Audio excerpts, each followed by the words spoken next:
Hey guys, welcome back to Kevin Reads. Today we're going to talk about Writing to Learn by William Zessner. I think that's how you pronounce it.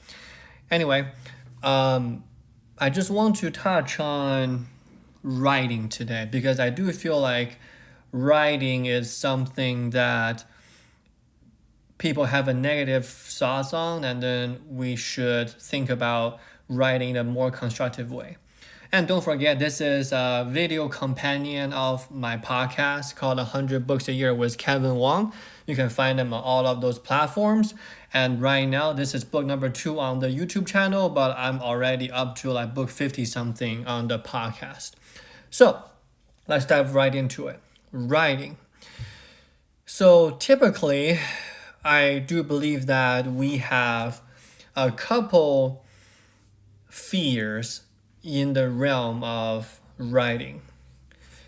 First of all is just, we have a fear of writing, pretty self-explanatory. Writing is very, very hard.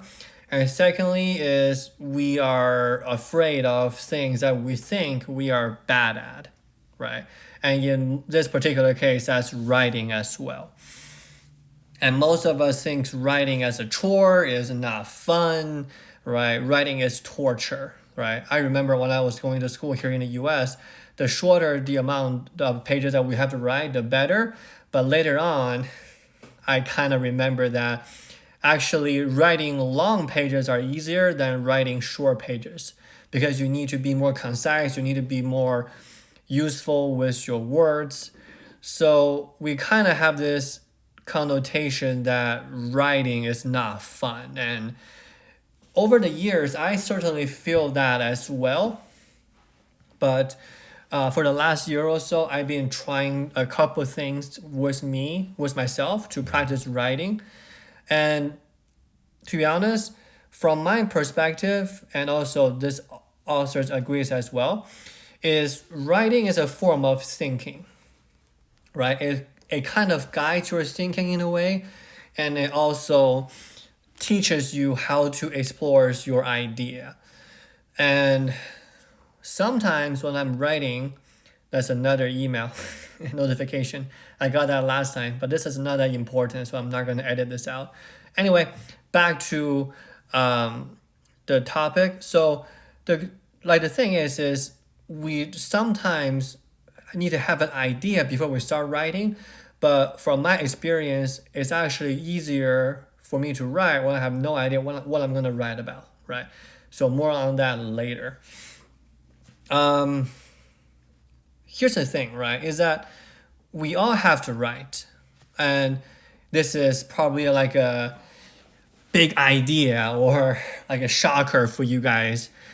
We all have to write, whether that is texting or social media or, I do like sending voice messages nowadays, but we still have to text, right? Or we still have to construct our resume. We still have to do work memos. We still have to send emails and receive emails, right? So the thing is we cannot run away from writing. We just cannot get away from it. Then what is the point, right? Because running away from it is like, maybe use an example here is like, denying that global warming doesn't exist, right? Like we need to embrace writing. We need to embrace the hardship, then in a sense that we're able to get more practicing and then really sharpening our writing skills. I do have a personal story because I have to take a writing class back in college. And, me, English is not my first language, so I thought, oh crap, I'm going to get a B or a C in that class. But in reality, that teacher, I still remember her name, Sunny. She's so nice. She accepts different drafts before the final grading for the paper. So what that means is, like, there's another email right there. Why I keep getting an email notification for some reason. Anyway, back to the story. So I can do a draft and I can submit it to her, and then she can grade it, give me feedback, and I will change it and I will update it, and then I will submit it to her again. So typically, when that process happens, people might submit 2 drafts, but I'm already like 4 or 5 drafts in, right? So I got A in that writing course, and I was really happy about that because it's just effort, right? So here's another perspective that we can look at writing. Writing is actually like a muscle, right? From a neuroscientific perspective, writing is something that, what's the term? If you don't use it, you lose it, right? Same thing with the mental shortcut or neurological shortcuts is that if you don't use it, you might still have the skill down, but it's not going to be that easy to use that skill if you don't practice that much. And another thing is that we should not leave writing as an English teacher's job. I think the approach of us teaching writing is off, right? Because if we consider writing as solely a teacher's job, so what that means is we can only write about Shakespeare or, you know, what did I have today, right? Like, or a diary, or some kind of a literary analysis. But the thing is most people don't realize this writing is actually a part of how every subject is taught, right? It's not only the job for want to be writer or a screenplay writer. Actually, everybody needs to write, right? Like, for example, I will use a couple scientific careers example. Engineers, right? I was in the engineering major for the first year and a half in my college career.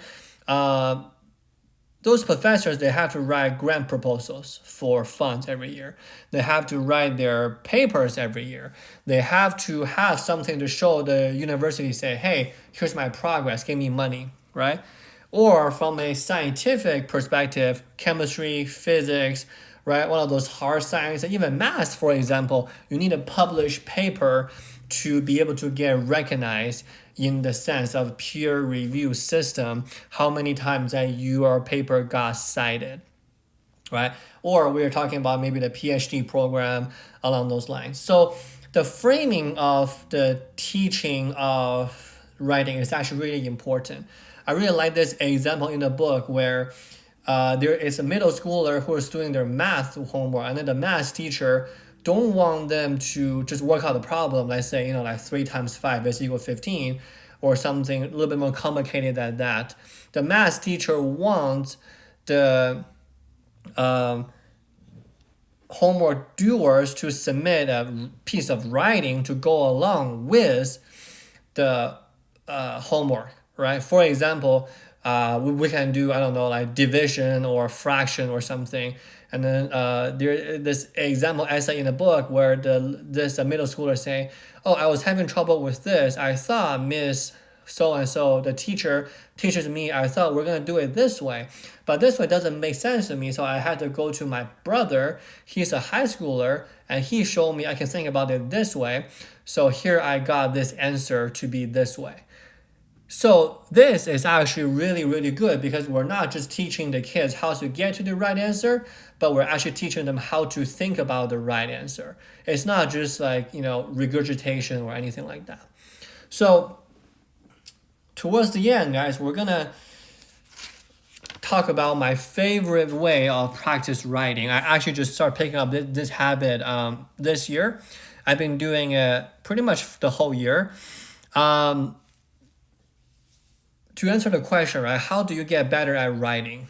In the beginning, absolutely by imitations, right? Like monkey see, monkey do. There's the structure, right? Like the classic 5 paragraph, right? The beginning, what happened in the middle, right? And at the end, and there's a couple of things I don't really recall because I didn't really remember that much from my English class back in high school or college. But My favorite way of practicing writing is actually through journaling, right? And then I use this app on my iPad called Day One. Great app, and then they have different prompts every day. And like sometimes I go really deep into answering one of the prompts on the day one. And here's what I found with my personal journaling habits for the last year or so is that whenever I'm writing pretty short journals, I usually had an idea before I go into the journal. I usually have some kind of idea of what I want to talk about or vent about, and I go in, I make myself clear, I'm done. But I'm feeling like the more I write longer journals, I actually came in there without any idea what I want to write. Like my brain is completely blank, right? This kind of goes to say to my friends or you guys trying to start up on this journaling habit, they're like, oh crap, I don't know what to write. In my view, that's even better, right? Like you're not supposed to know what to write until you sit down and actually look at a blank piece of paper, or in my case, a blank iPad screen. So I know that I'm able to brainstorm while I'm doing this as well. So here's a meat and potato, guys. Here's what I want you to take home from watching this video. Is in the book, it said there are two forms of writing, type A and type B. So type A, William argues, is explanatory writing. I'm going to experience some spelling issues here, so you guys bear with me. Sorry about my handwriting. So with explanatory writing, we are looking at clear, concise. Yeah, that's not how you spell concise. Get rid of that. Concise. There we go. Kind of like more of an easy, precise type of writing. And that is actually the most common kind of writing is type A, explanatory. An example that I can use, maybe we're looking at some IKEA furniture assembly manual, something like that, where it's very, very clear that they give you a picture, they tell you this goes here, and you are just trying to assemble the words to your writing that way, right? Type B is actually a little bit more interesting. What we're talking about is more of a exploratory writing. So what that means is that we need to write to discover what we have to say or what we want to say. It's kind of like long form journaling, like we talked about it like a couple minutes ago. So that's my dog, by the way. He's tired. Can you guys hear that? Interesting. Anyway, so we're looking at plays or novel writing or a screenplay writing. So the thing is that writing, hopefully by this point in time, I can convince you guys that writing is everyone's job. This is my last chance to pray or to convince or to persuade you guys is that do not take writing not seriously. Take writing seriously. There we go. I think that makes more sense. So I'm going to end this video with a real life example. Basecamp is one of my favorite tech company. I read the Basecamp CEO Jason Fried, all his books, right? So he had this idea of keeping a company private. Like he only has like 54 employee or something, and then like he doesn't want to go public. He just wants to give the customer the best, and he wants to take care of his own employee. And the way that, keep in mind, this is a technology company, this is an internet-based programming company. What does Basecamp care the most in the hiring process? Maybe coding skills, maybe communication skills, maybe different languages or Java. No, they care most about is writing skills.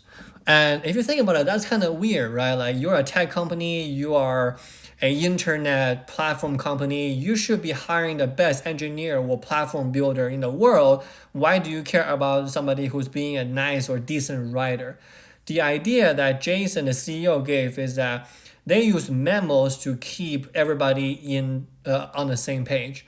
They use memo to communicate between different teams. They use long email to convince others of certain direction that a company should take. They use memo in a way that to keep everybody on the same page, to coordinate projects, to set deadlines, to set expectations. This company, I think, just gets it, right? Like writing is the most unique skill, like the most important skill that you have to master. All right, guys. Thank you for bearing through my bad handwriting and also some typos. Thanks for watching. Feel free to sub to this channel, hit the bell as your normal booktuber would say, and please listen to the podcast. This is only weekly. My podcast is actually daily. So if you're a visual learner, subscribe to this, but also check out the podcast. Thank you guys. Bye.